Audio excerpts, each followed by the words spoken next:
Welcome to Leading Thoughts from Leading Age New Jersey. I'm Michelle Kent, President and CEO of Leading Age New Jersey. We represent and advocate on behalf of nonprofit, mission-driven organizations serving seniors across the state. Types of organizations like skilled nursing, assisted living, CCRCs, home and community-based services, and also subsidized senior housing. This is in the series of ongoing broadcasts that we bring to you in order to help inform seniors and the general community about issues that should affect us all, and particularly are of import for senior providers across the state. Today, our topic is going to be social accountability, and for that, I needed to bring two subject matter experts in to see us and talk to us. So first of all, Cory Kallheim, Vice President, let me get the title right, Cory, for Legal Affairs and Social Accountability at our National Leading Age Office at DC. And Cory is an expert in social accountability, tax exemption, fair housing, nonprofit governance, and on and on and on your bio goes. So you're quite the expert. Notably, he also serves as Vice Chair of the American Bar Association Health Law Section Long-Term Care Task Force. That's a mouthful, but it sounds really important. Also with us is Nikki Rineer. Nikki is president of Holleran. Holleran is a leader in senior research and consulting services. She has been in the field about 15 years, yes, according to your bio, Nikki, and in the field of healthcare, partnering with nonprofits and executive management to really try to unify organizational behavior and tackle the social accountability thing, whatever that is. Right. So welcome to you both. Seriously, I'm delighted to have you. We keep hearing about social accountability, and I wonder if we could start with the real basics in terms of what it is. Maybe, Cory, you could start with that. Social accountability is generally, when we view it, Michelle, is the concept of demonstrating your charitable mission. And with what that means is, as 501c3 tax-exempt organizations, we're given a lot of benefits and privileges with that. On the federal level, we don't have to pay income tax. On the state level, we're getting sales tax breaks and property tax breaks. And so the idea of social accountability is giving back to the community. That kind of is in par and a quid pro quo for getting those tax benefits and benefits of a not-for-profit status. Anything you want to add to that, Nikki? So I really think when it comes down to it, it's how a senior living retirement community would want to engage people within their walls and outside of their walls. So we talk about social accountability a lot in regards to community engagement and how you're connecting with community members. Okay, and how should providers keep track of their social accountability? Mm-hmm. Can you monetize this? Should you? Can you give us some pointers here how to start? Yes. So there's some software systems that people could purchase if that's something they're interested in, if they have a large social accountability program.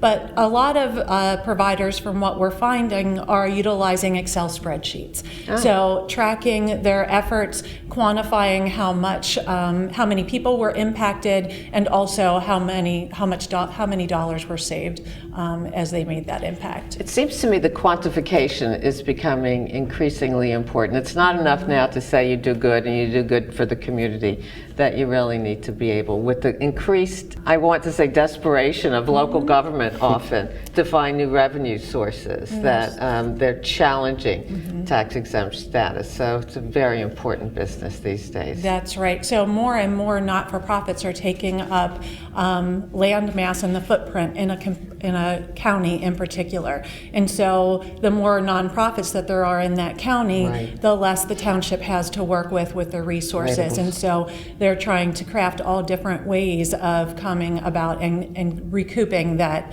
loss of taxes. Now, Cory, do you see this across the country? Yes, it's everywhere. There's certain states are hotter on the radar than others at this point, but we're seeing the scrutiny on the state level. We're also seeing scrutiny on the federal level. Oh. This comes up every once in a while when we talk about tax reform. It's on their radar. I think there's other things that are dominating Congress at this point, but it'll come back on their radar soon enough. And so I think it's, as Nikki mentioned before, it's the idea of quantifying telling your story, making that a coherent package that fits with your mission and who you are as an organization, I think is the most effective. So I think it's a mixture of putting dollar figures to certain things as well as telling the stories of the impact of what you're actually making in the community. So I've heard, Nikki, you use the term community needs assessment. I've heard you use it before. Why do we have to do a community needs assessment?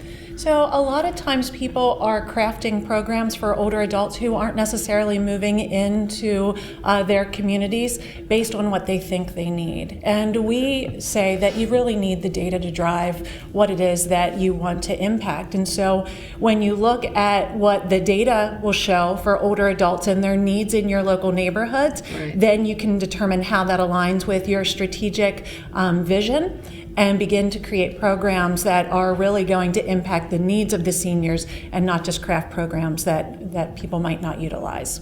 And this is something that Holleran is known for, right? Helping Yes. design these sorts of Yes, needs assessments. We work with hospitals hospitals are mandated to complete a community health needs assessments every 3 years.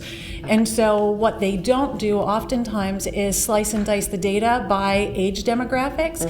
Hospitals are often concerned with people who are being readmitted more often or with, uninsured. So where their bottom line is most impacted, where senior living providers really only want to make a connection with those other older adults in the area and what they need. Thanks. So this is not just a CCRC issue, is that correct? No, it's a broad issue across the field. CCRCs sometimes, since they have a larger landmass or property tax value, are sometimes quite the focus of it, but it stretches across the continuum. And what we're seeing is, as Nikki mentioned, is there's a lot of members that are doing a lot of great things, but they're not always necessarily focused on meeting the needs and or having the best impact that they can. And so that's kind of where we're focusing our efforts to make sure that people are thinking about what they're doing, focusing on what they're doing so they can have the biggest impact or bang for the buck when they're out there with their social accountability and community engagement programs. And as an attorney, where it's been challenged tax status across the country with nonprofits, have you found that the facilities that have well-documented social accountability have prevailed? Yes, when those challenges come up, the first thing that the local tax assessor will look at, but they'll look at their property tax valuation and see what they're getting on that level.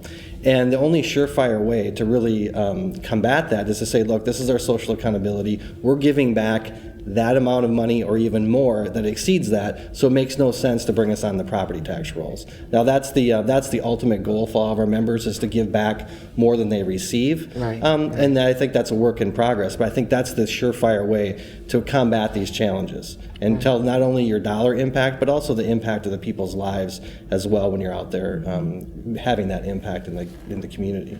You know, it's interesting because I think all of our members in Leading Age, because they're all nonprofit and mission driven, think they do good all the time. And it's almost counterintuitive to think, what more good should I do for the community? But it's become increasingly evident to me that without this kind of very defined program, which is based on solid information in terms of what a community needs, that our members could be potentially at risk. And though the external environment is turbulent and changing, they cannot forget this critical part, because if they were to lose that tax-exempt status, certainly that would cause some very immediate problems. No, certainly. And I think one of the things that we fail to remember is that it's what the organization's social accountability effort is. And so a lot of times we want to quantify what the residents are doing, or where the residents have donated funds for charitable mission. That doesn't count as the organization's social accountability. And oftentimes when we're looking through, community benefit reports that people put out on an annual basis, they're quantifying a lot of what is given to them. And it really needs to be, we often refer to it as having some skin in the game. The organization has to be putting that effort forward. It's not about what your residents are giving or what your donors are giving. It's what you're investing from an organizational standpoint. It's not about just the big sales anymore. more, that kind of thing, right? Yeah, That's and right. to follow up on that, and Michelle, Yeah. you can relate to this. A lot of this has to deal with perception. And you deal with this when you go to the state legislature all the time on what they perceive our members do. And sometimes with some of our larger members, they think that we are just out there serving a certain clientele that can, Yes. wealthier clientele, that they're actually not giving back much to the community.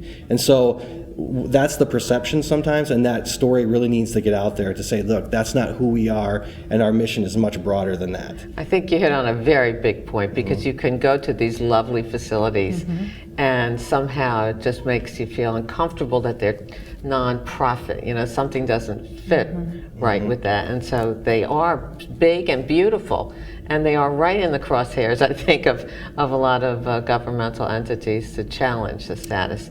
And it gets unrecognized what is done. So awareness of the problem and then putting together a real strong social ability plan, I guess, are the starting points for all of this. It's also really important that your residents understand the social accountability aspect of things, because a lot of time we're seeing some pushback from the residents saying, you know, we're going to take care of our own and provide some benevolent care, but we're not really sure why we have to invest dollars in the community outside of our walls. That's a good point. And so it's really important that, you know, it starts with your board having the full awareness of why it's important, but then it really needs to go to your residents next, because the more people that are bought into what's going on with your community engagement plan, the easier it's going to be to put together. Very good point. I'm glad you brought that one up, Nikki. Thank you. And also, to piggyback on that, it's the prospective residents. So they know when they're coming in what type of organization and culture they're buying into and spending the rest of their lives at. And I think that's very important. And what we found is the organizations that do it well, it's a seamless transition, because they know and understand the importance of this work. They understand and what that would mean to their bottom line as far as fees if they lost their tax exempt status. Right. And so I think once they understand that, they really buy into the mission. I think once you have the residents on board, the staff and the organization on board, it's a win-win-win for everybody. And that's where we see the really, really big benefits and the great programs that are entrenched, and it's worked out well. Well, that's great. You two have been very helpful, and I certainly think that the Leading Age New Jersey members will take a good look at various offerings and programs to get their social accountability plan solidified if they don't already have a good, strong one. So thank you for that very much. To our viewers, thank you for watching this broadcast. It's one, as I said, an ongoing series on senior issues. We hope that you'll share it with others in your community and the larger communities. We also hope you'll let us know of other topics of interest to you. Leading Age New Jersey has a very rich website, which you can check out, leadingagenj.org, to learn more about us. And you can also follow us on Twitter, @LeadingAgeNJ. I'm Michelle Kent. Thank you for watching.